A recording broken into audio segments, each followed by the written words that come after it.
আসসালামু আলাইকুম রহমতুল্লাহ বন্ধুরা।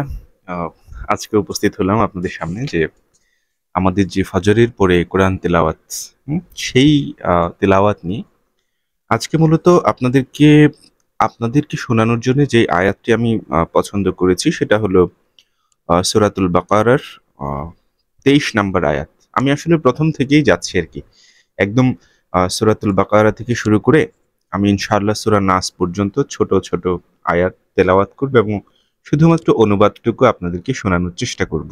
সো এটা মূলত আমার ফজরের নামাজের পরের কাজ, পরের প্রথম কাজ।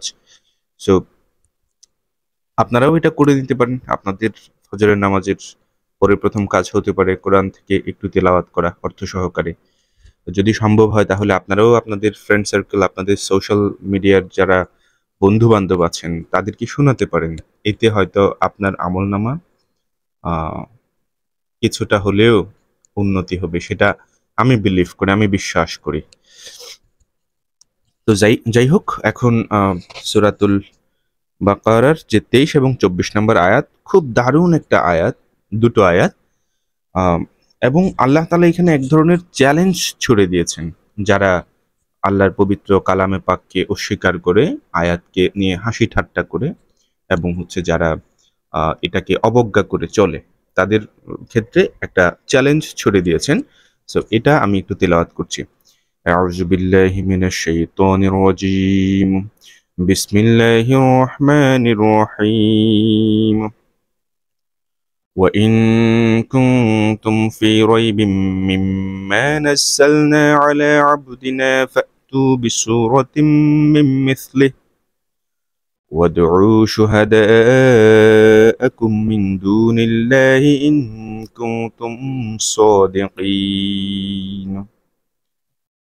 এটার অর্থটা বলে, আমি আমার বান্দার উপর যে কিতাব নাজিল করেছি হযরত মুহাম্মদ মুস্তাফা সাল্লাল্লাহু আলাইহি ওয়াসাল্লামের উপর, তার সত্যতার ব্যাপারে যদি তোমরা কোনো সন্দেহে থাকো, এই কোরআন, যালিকাল কিতাব লা রাইবা ফিহ, যে কিতাবে কোনো সন্দেহ নেই, এই কিতাব সম্পর্কে যদি তোমরা কোনো সন্দেহে থাকো তাহলে যাও, তার মতো করে একটি সূরা তোমরা রচনা করে নিয়ে আসো।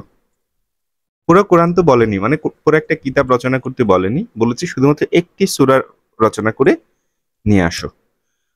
আর আল্লাহ তাআলা ছাড়া তোমাদের যে সমস্ত জ্ঞানী গুণী বন্ধু বান্ধব রয়েছে, প্রয়োজনে তাদের সকলকে ডেকে হলেও তোমরা এই সূরাটি তৈরি করার চেষ্টা করো এবং তৈরি করে নিয়ে আসো, যদি তোমরা সত্যবাদী হও। যদি তোমরা মনে করো যে এই কোরআনটা ভুল, হ্যাঁ এটা মিথ্যা, এটাকে যদি অস্বীকার করো তাহলে যাও, তোমাদের আল্লাহকে ছাড়া যাকে যাকে ডাকার ইচ্ছা তোমরা ডেকে দেখো এবং একটা মাত্র সূরা বানিয়ে আমার কাছে নিয়ে আসো। এরপরের আয়াত আল্লাহ তাআলা বলছেন, আবার এটার খণ্ডন করে দিচ্ছে না, সুবহানাল্লাহি ওয়া বিহামদিক। সৃষ্টিকর্তা যে কত স্পষ্ট বর্ণনা করেছে পবিত্র কোরআনে।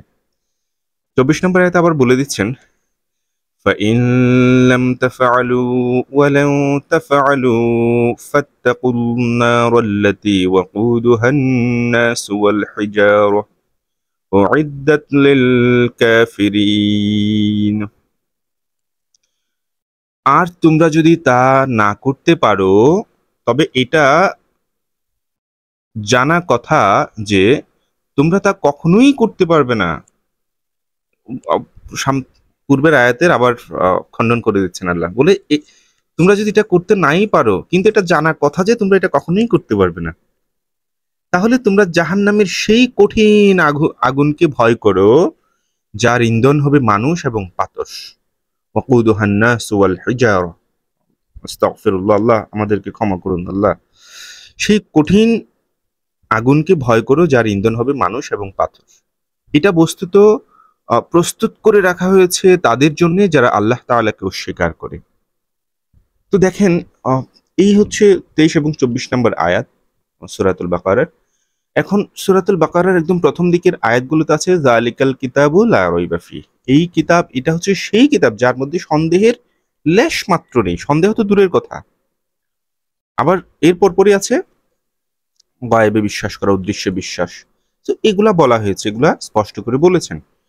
এখন এই যে 23 এবং 24 নম্বর আয়াতে আল্লাহ তাআলা এসে আবার বলছেন, যারা কোরআনের আয়াত এবং আল্লাহকে অস্বীকার করে, তাদেরকে বলছেন ঠিক আছে, তোমরা যদি যেহেতু অস্বীকার করো, যাও তাহলে তোমরা আমাকে ছাড়া মানে আল্লাহকে ছাড়া আর যাকে পারো তোমরা তাকে ডেকে নিয়ে আসো এবং একটি মাত্র সূরা রচনা করে নিয়ে আসো।